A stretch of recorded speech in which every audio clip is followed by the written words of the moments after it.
The 21st series of Laochra Gael gets underway on Thursday night on TG Cahir. The likes of Liam Sheedy, Anya Wall, Tom Parsons, Anne Dalton and Aidan O'Mahony will all be profiled. But the series begins with a look at the incredible career of one of his generation's finest hurlers, and he joins us on the show right now. Joe Canning, you're very welcome back.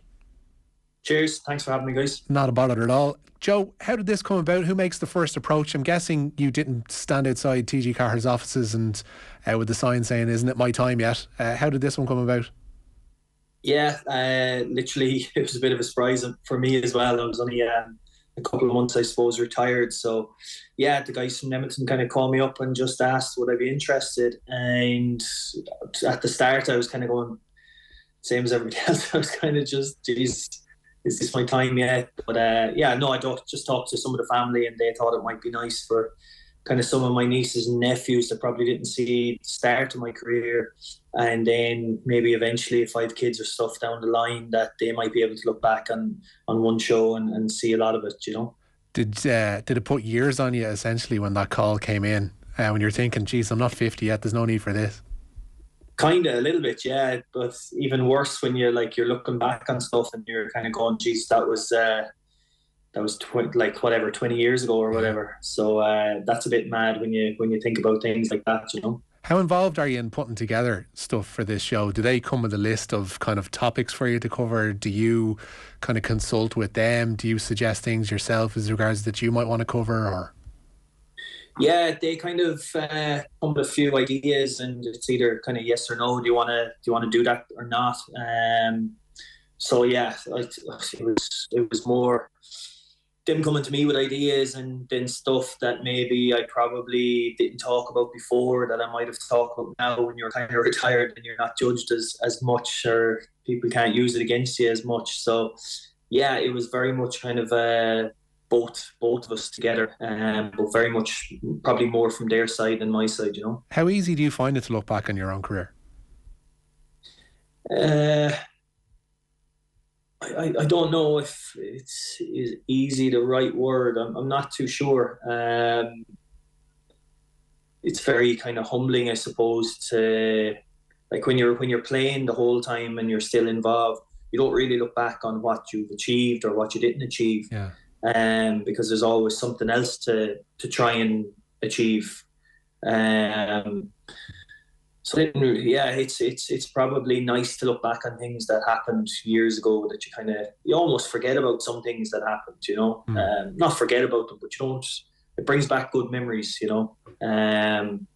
So that was probably nice just to go back over, especially the club All Ireland's, and kind of my earlier career, I suppose, with Galway. You always remember stuff that just happened maybe a couple of years ago, but I'm talking like 10, 15 18 years ago, you know. So they were nice to look back on. Yeah, there's almost like a sense of, you get relief is probably the wrong word, but there's more of a relaxed nature about looking back on it, whereas when you're within a career, everything is building towards a point, whether it's a championship or whether it's the next game or whatever, whereas you get to actually sit back and almost revel in it and look back on what you've already done.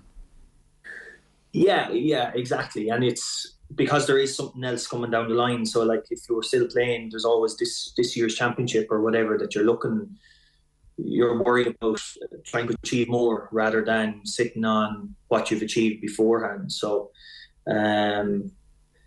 it's always the way that I suppose everybody will tell you when you retire from whatever sport it is, that's the time you have time to kind of look back on stuff you've done in the past.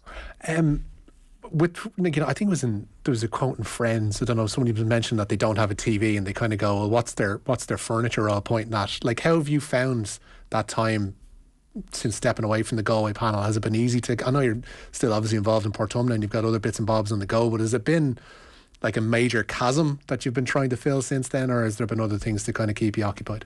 No, not really. I'm fairly busy with work, with Portumna, obviously still playing with Portumna, and then getting involved with the underage in Portumna and getting involved with the Galway minors as well. So that kept me busy. I play a lot more golf than I used to play. So that's a nice kind of bonus, I suppose, in a way as well. So what's the handicap down to now? It's 4.1 or something like that, I think, at the moment. So, Wow.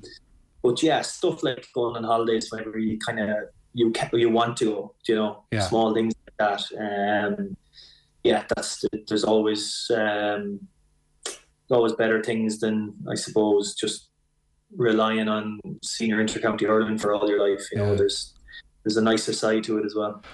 With regards to the actual documentary itself, was it difficult? There's the sense that, like, a lot of people might want to revisit things, that it might dig up old ghosts. Did you have any fear about that going into this?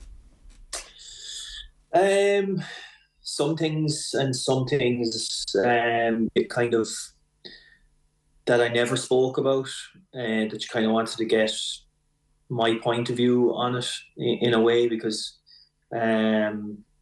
you can go back to the county final in 2006.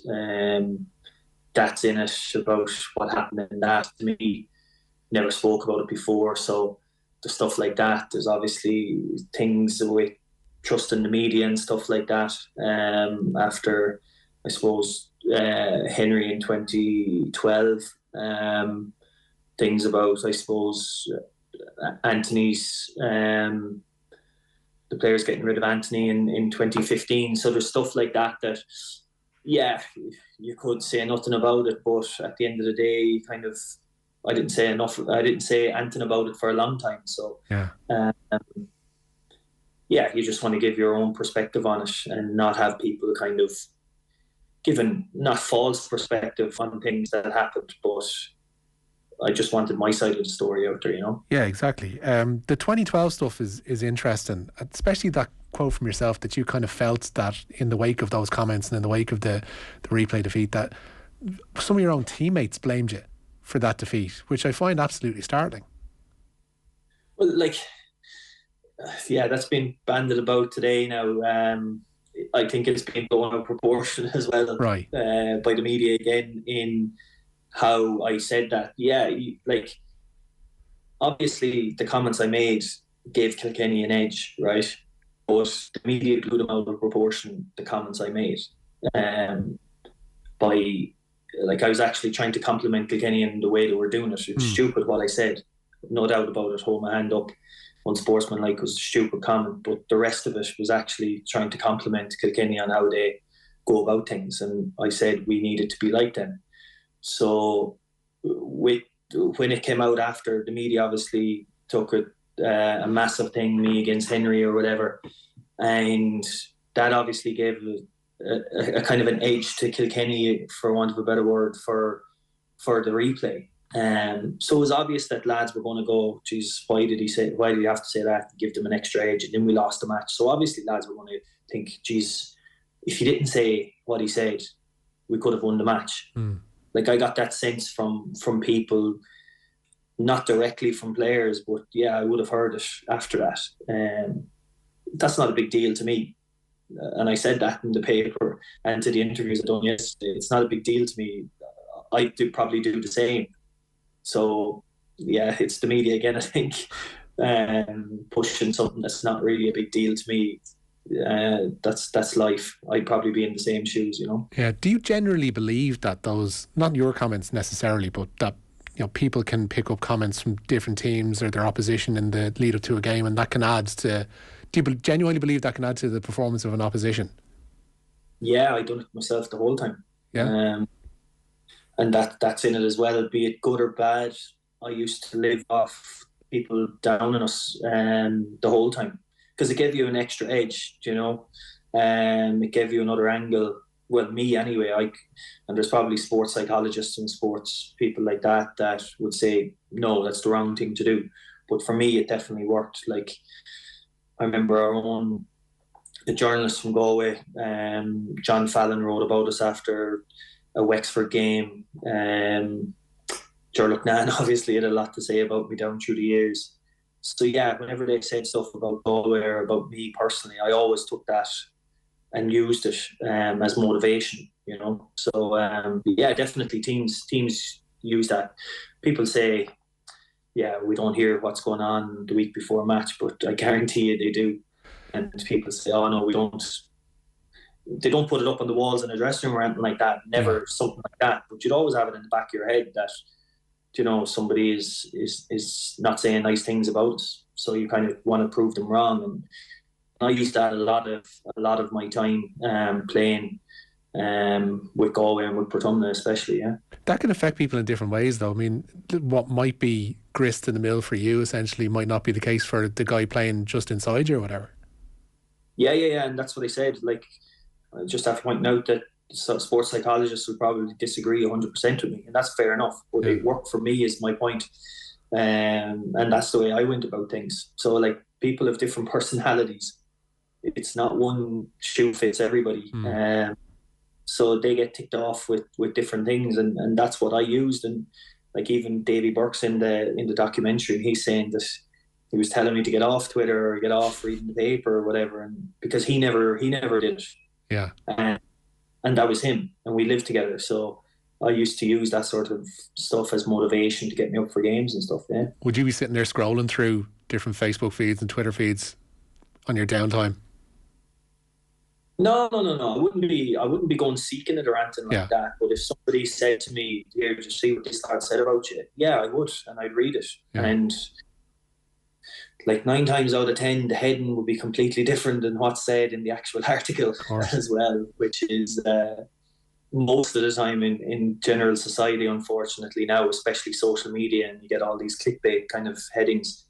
But if I heard somebody said something about us, I'd go and look at it and see, could I get anything out of it, or was it just a waste of my time, Did that affect how you dealt with the media going forward then from that point onwards?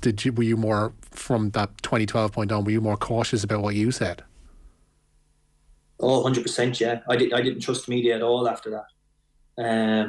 Didn't trust any, like, even in some of my, I would have trusted maybe a couple of journalists down through the years, that if I had to do, let's say, a media gig for Borgash Energy or whatever, let's say, for instance, there's a handful of journalists that I would have sat down with and done one. For instance, before semi-final in 17, I done that interview probably 3 weeks before the semi-final, and it was put out on the Saturday before the match on the Sunday with Vincent Hogan. And I would have done numerous interviews with Vincent down through the years, but he was one of the very few journalists that I trusted, because I don't think he sensationalized things that others probably did, and that was all stemming from 2012. And you ask most GAA players now, do they trust the media to give? And it's more the headings than anything. Like, I see it today now again with some interviews I've done yesterday. The headings are taken probably out of context a little bit. We were just speaking about what I said about guys blaming me, and I also said that I probably blame other guys if I was in that situation as well. But it's taken just to get that big heading. So, like, that's a problem down through the years, and journalists I've often hear, we can't get access to players anymore, and kind of have to look at it both ways. Do you know what I mean?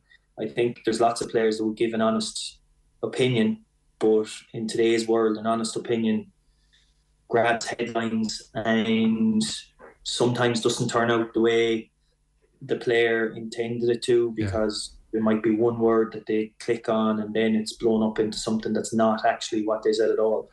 On the access thing, because obviously people want to get players' sides of events, and people want to get a little bit of insight on what it takes to be, top inter-county hurler, etc., etc. Do those, there's that reluctance to talk to media, in your experience? I'm not just specifically talking about Galway or Portumna, but I'm talking about people that you might speak to across the board in GAA. Is it a case where managers say not to talk? Is it a case where a player-by-player basis is often the case where they don't want to talk to people, or is it just an individual kind of aspect? I think it's a mixture of everything that you just pointed out there. Probably managers, probably players, probably individuals. But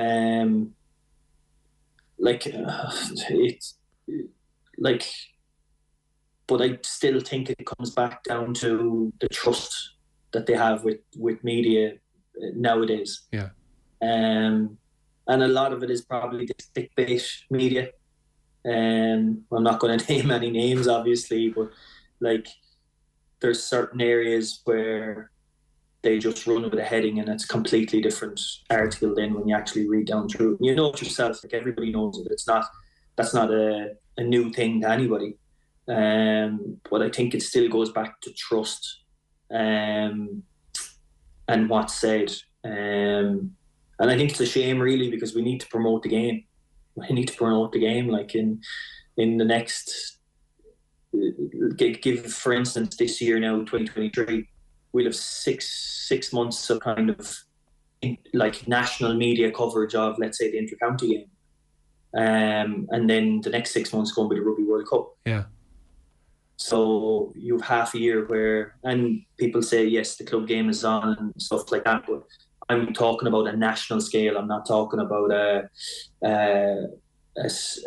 kind of a, yes, the Galway media will cover the Galway club game, but I'm talking about it as a national scale, which is really tough, you know. Well, you're now in the media. You're going to be a pundit on the Sunday game.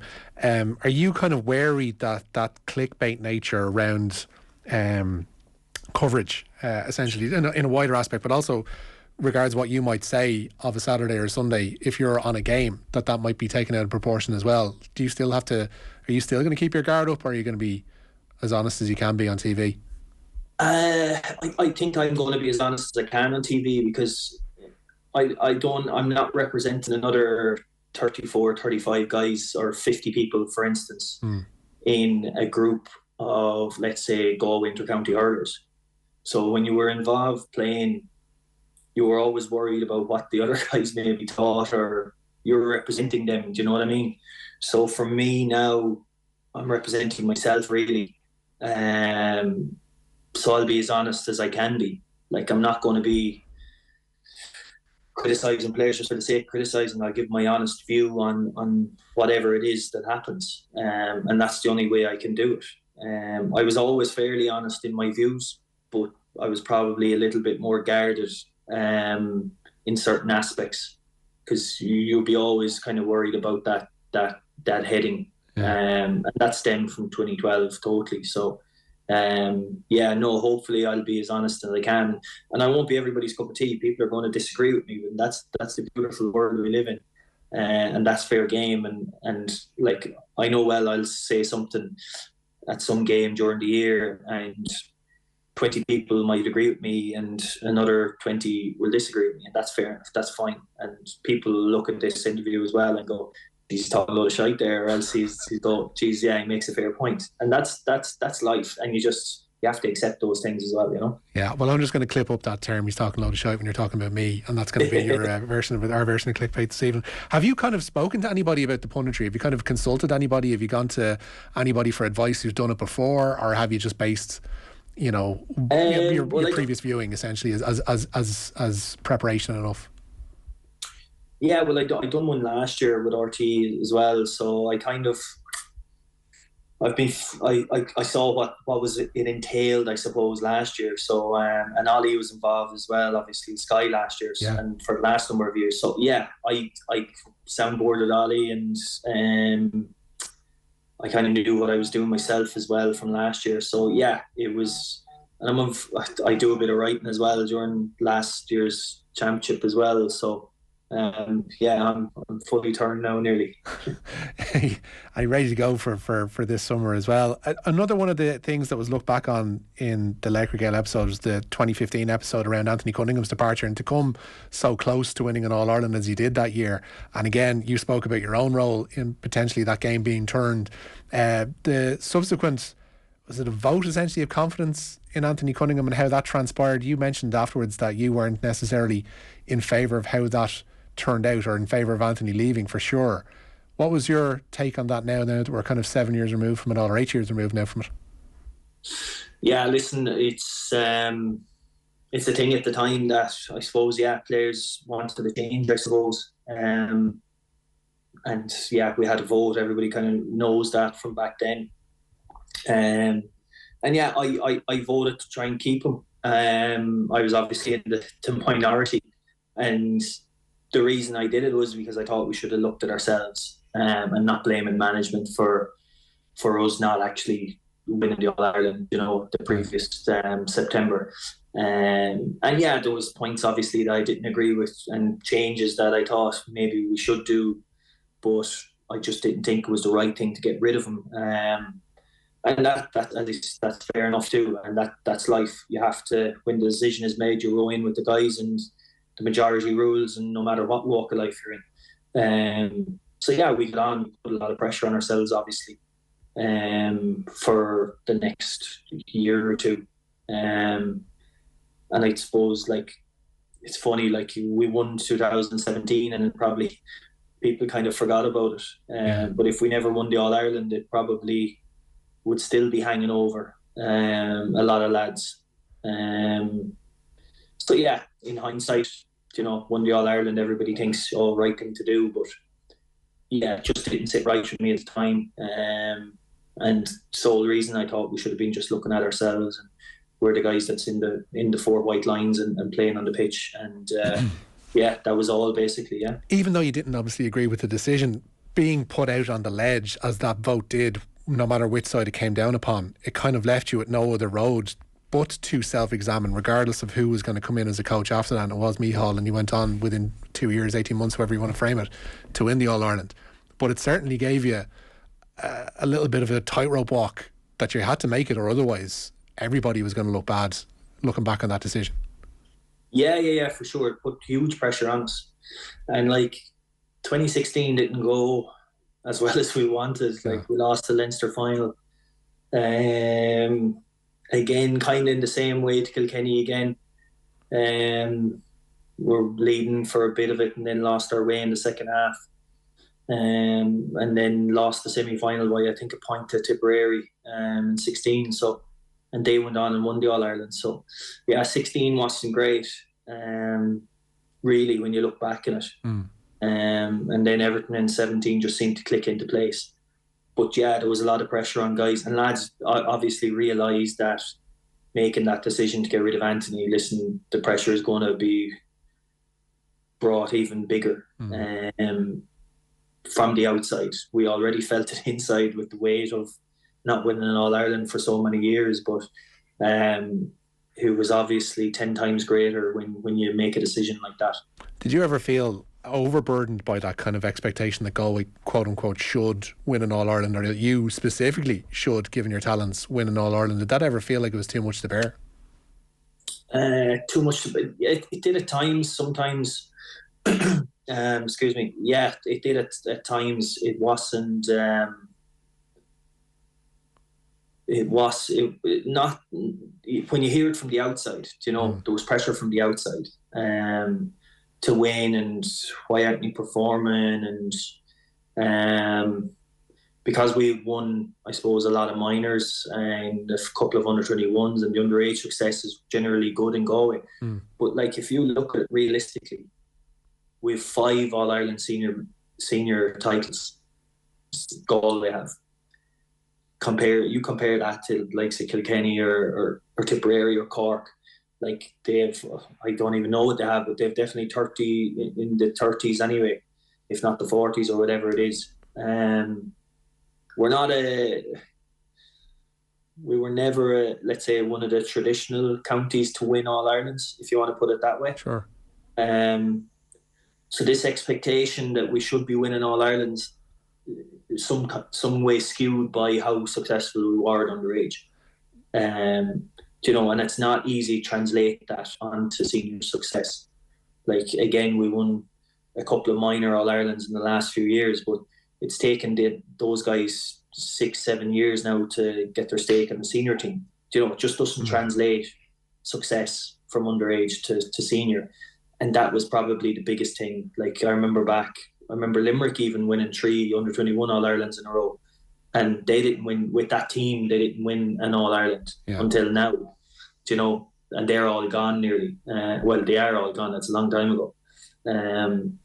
So yeah, that pressure at times, yeah, it got to me for sure. Did I handle it well? I don't know. Probably not at times. Other times probably okay, but majority of the time probably not.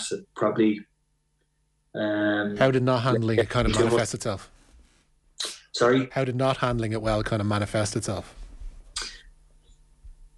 Probably like poor performances at times. Like I always said, that 2-12 against Cork was probably the worst thing because the expectation was there to do that every day. Yeah, it just at times just putting too much pressure on myself, not letting my hurling do the kind of let it be, but nearly trying too hard. Yeah. You often hear people say, when things aren't going well, just relax a bit more and it'll come back. But the human nature thing is to even try harder. And that's probably the worst thing you can do when you get a bit of more experience and stuff. So, yeah, and just started enjoying it again. Like there was times when I probably didn't enjoy that pressure. And then when you're losing, that obviously adds to the whole thing. So, 13, 14, even 15. I know we got to the All-Ireland, but just, like I remember I was captain in 14, I think it was, and just, not told that I wasn't getting captaincy again the following year. It was a bit strange to me, and my dad at home kind of asking, geez, you captain this year? And I didn't have a clue. And then I got a bad injury in my hand. All the way through 15, I was getting injections before it. I think we played 7 games. I got injections for 6 of those 7 games into my hand. And it was the first time I probably got taken off in a game as well in 15 when we played Dublin. Those couple of years, weren't the most enjoyable. Did you have a good support network around you at the time? I know you've obviously a huge family to talk to, but is there proper outlets and avenues that you can kind of explore to try and get around those hurdles? Yeah. Like I always was my family and stuff like that, but they probably like looking from the outside in. You're hurling away. You're playing an All-Ireland final. So like people don't like it's. People see from the outside and think, geez, everything's rosy, everything's fine. But found it a little bit difficult. But then again, we won a Club All-Ireland that time as well. So that was good. We won the club in 13 and won the Club All-Ireland Paddy's Day 14. So that was a good time as well. But in and around the county scene, I felt it probably more pressure than, let's say, at club level was fine, but inter-county was a bit different, yeah. Did you ever consider stepping away earlier than you did?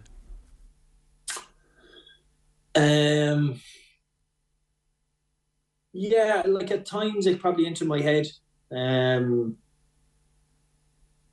Probably funny, like in 16 when I got the hamstring injury, people said, geez, it was a new enough injury at the time, and people said, don't know if you'll come back from that. And there's different guys, sports people, that probably ruptured that tendon 3 or 4 times after that again and never got a clear run. I'm lucky, touch wood, that I don't do it again. But at that time, did I think packing it in? No, I didn't think of packing it in because I wanted to get back. I wanted to prove people wrong. But definitely it was said to me that, geez, you mightn't, 2020, if we won the All-Ireland in 2020, if we beat Limerick, let's say in a semi-final in 2020, I actually got knocked out in that match and didn't finish it. Yeah. It was half in my mind that year. Right. Yeah, if we won it, if we were lucky enough, because that's like people say, geez, if you won it that year, but that's what everybody sets out to do. They set out to win the All-Ireland. You don't set out to lose an All-Ireland semi-final. So in my head, and that's what you have to do. You have to believe. If we won that All-Ireland that year, I would have went out. And just 2021, then it was just that's it. Did you feel you were pushing things then in 21? Was that a bit of a stretch for you and I guess your physicality as well? Yeah, I got a lot of injuries in 2021 then. Like I remember we played Waterford and won the league games. Broke my thumb, twinged my hamstring in the same game. Jeez, that's some dose.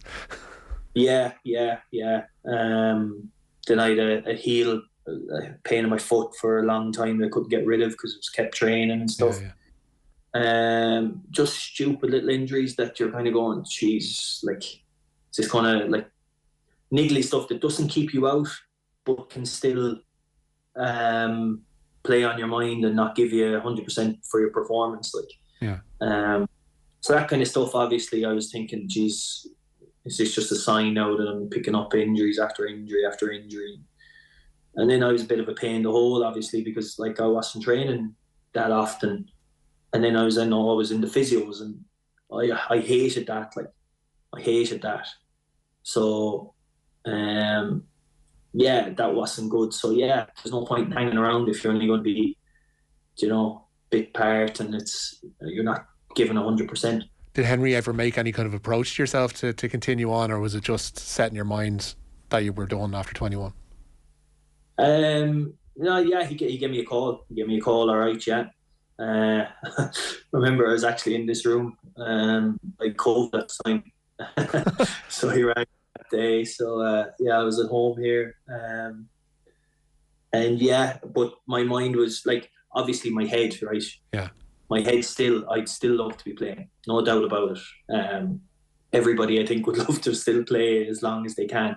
In my head, I'd love to be playing under Henry Shefflin, no doubt about it. And even when it was announced, I remember myself and my wife were out for dinner, and I was like, Jesus, there's will I? But like realistically, then you're kind of going, no, like it's just not possible. The body won't do it. And even that, I came back with the club after retiring. I tore my groin off the pubic bone. Again, same injuries I got in 2019, except your side. So that was a sign that, Jesus, like a lot of injuries in 2021, and I just wouldn't be able for it. But that was it. The head would love to, but the body was just saying no. So unfortunately, he came to go too late for me. Yeah. Does this, do you look back on all this now when you saw the final product that's going out on Thursday night? Do you look back with an air of satisfaction? Is there anything that, I know there's elements of it that you kind of wish would have gone differently, but is there anything that you're kind of unsatisfied with, and anything that's kind of left as a bit of a sore point looking back on? Not really. No. Not really, no.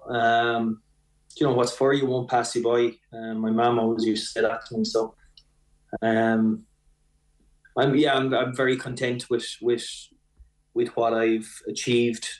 Like, the only thing that I didn't win that I played with is that I played in was an under-14 Tony Forrester.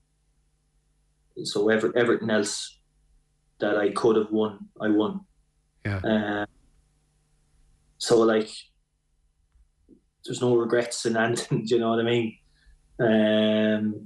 That's the only thing that I didn't win. That is like substantial or anything like that. Everything else, personally, team-wise, I have it. So, no, there's nothing that I could say, Jesus, I wish I'd done that, or I won that, or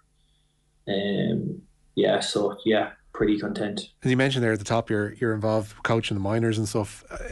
Have you got aspirations? Is there like for want of a better term, a career path that you have in your own head going forward? Are you going to be one of these people that takes it step by step?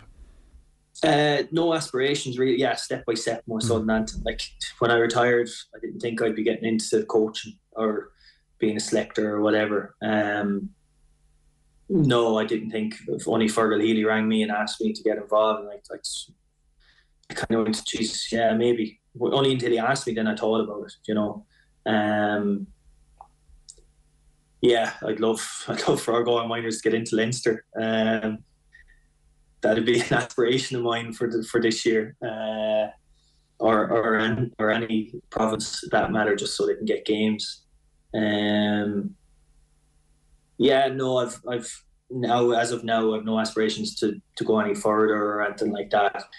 Do a bit of training with my club underage, like last year, and keep on the minors this year and see where that takes me. But I want to play with the club for as long as I can, with Portumna as long as I can. So that's probably my biggest thing now. I want to stay playing senior with Portumna as long as I can, as long as they Like looking back on the All Ireland finals on Sunday, did you feel like, is that, like you said before, you've used word like statements against you or statements against the teams as grist to the mill? Do you look at like the likes of Ballyhale, etc., being involved in an All Ireland final and still think, geez, I want to be there, I want to get back to there next year with Portumna? Yeah, for sure. Like, I don't know if we'll actually have any getting there, but we'll give it a crack and go, and we'll take it step by step. We got beaten in the quarter final this year, but no, like, it just brings back memories of great days. In one sense, I'm kind of, Paddy's Day was the day, for cup finals, and that's when we played them. So it's a little bit strange for me watching them this time of the year. Yeah. Paddy's Day was always special, but yeah, like what Ballyhale have achieved, I think that's 9 now. Like, that's phenomenal for the size of the parish, down there. It's absolutely incredible. So what they've achieved over the past number of years has been, it's huge. I don't think anybody else will ever get to where they have. I think the closest is like 4 behind them. So it's a hard thing to do, and what they've achieved is huge. Come here, I have to ask you, do you have any take on what's gone on with the larger size ball on Sunday? Any take on it? Glen are obviously in a very difficult position, right? The GA should be making the decision, not the club. Yeah. That's the take on it. Do I think if I was in that position, would I be seeking a replay from a club? Probably not.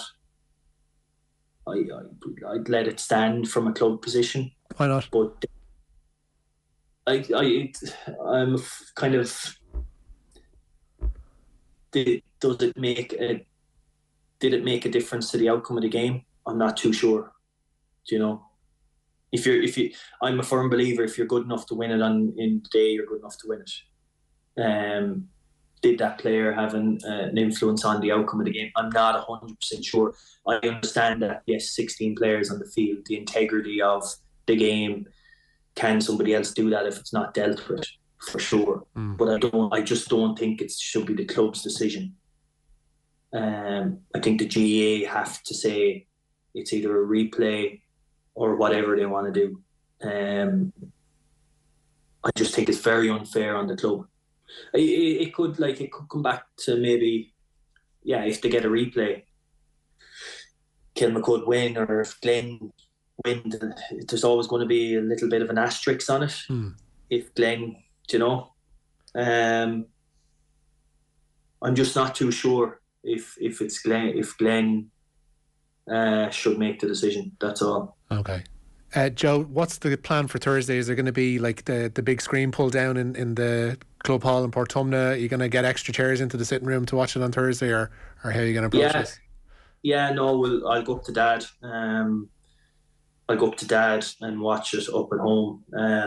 It's actually Mam's 1-year anniversary, so no, you're grand. But yeah, so we'll all go up, be around family, because it's a strange time this time of the year. So we'll be up at home, kind of just watching it and see how it goes, because it is in memory of Mam, the show as well. So hopefully she's watching it from up above as well. Yeah, sure. Listen, if your career wasn't testament enough to the upbringing that they gave you, then I'm sure this hour-long documentary on Thursday night will be. Joe, thank you so much for taking time out, and all the best with everything going forwards with both the media work, and hopefully we'll talk to you more on that front in the future as well, and with the coaching as well with the Galway Miners. Cheers. Thanks for having me. Cheers.